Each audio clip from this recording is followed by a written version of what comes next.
I laud the superb command of macroeconomic concepts on the part of the Anglo-Chinese School Independent. But what I must address, and this is very important, is that the very fact of the matter is their side stated that the Singapore economy is highly dependent on the import of goods. And so any argument which David Crawshaw on the side of the closing government stated that increased spending will result necessarily in the stimulation of Singapore's economy is false.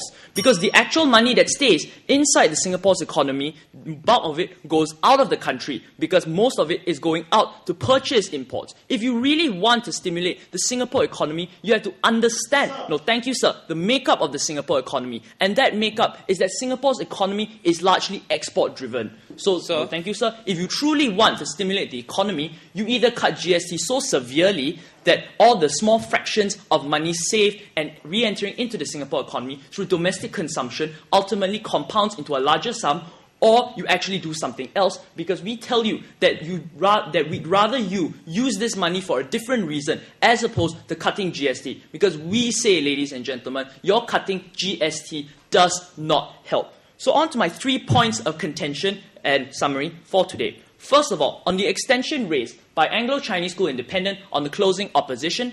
Second of all, on the policy issues with regard to GST cuts and temporary GST cuts on essential goods. And third of all, on the idea of our extension and our defenses for our extension. So first of all, on the idea of the extension of Anglo-Chinese School Independent. Now, their side posits that because we help importers, by reducing GST, we will hence help consumers. Now, I have two things to say to that. First of all, their claim and their support for importers was completely unjustified in the sense they did not tell us, no thank you sir, why we should focus on the importers and why we should grant tax cuts to them. Granted, we say that yes, there is a GST, that GST will in theory decrease the cost of your goods that these importers sell to people. But we say that at this point in time, for the very fact of the matter that we are afraid of a deflation occurring in our own economy, is indicative that prices won't necessarily increase. In fact, they are more likely to decrease over time. So we say that what they say about how a GST cut will mean, no thank you sir, that prices will not be increased is utterly false.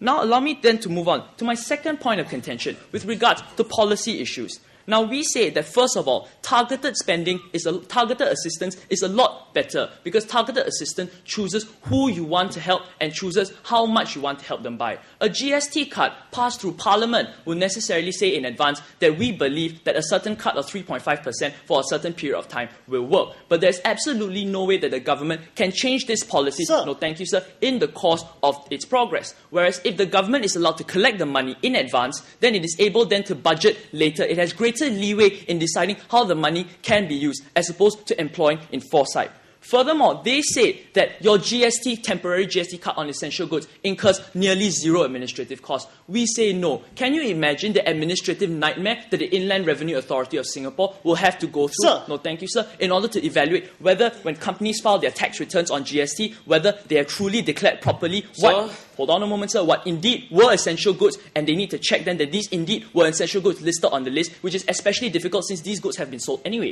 Do you think there's even more administrative hassle from your targeted assistance? And furthermore, it's as simple as having decreasing your GST one day, and the next day GST is much lower.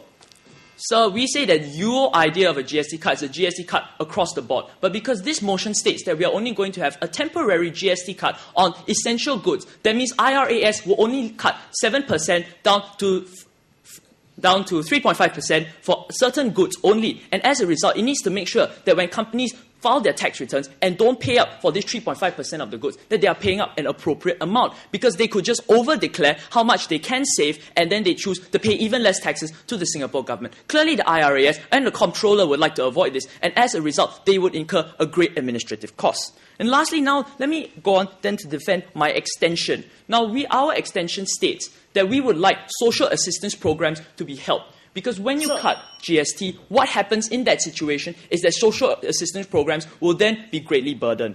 And furthermore, when you cut GST, as our side has stated earlier, what happens in that situation is that it brings about a greater likelihood of an income tax increase that further punishes the rich even more. We say that this policy sets in precedence the morally outrageous policies that entail that whenever there's an economic crisis, we can necessarily tax the rich more, that they are the ones who will bear the blame and bear the brunt of every economic crisis we encounter.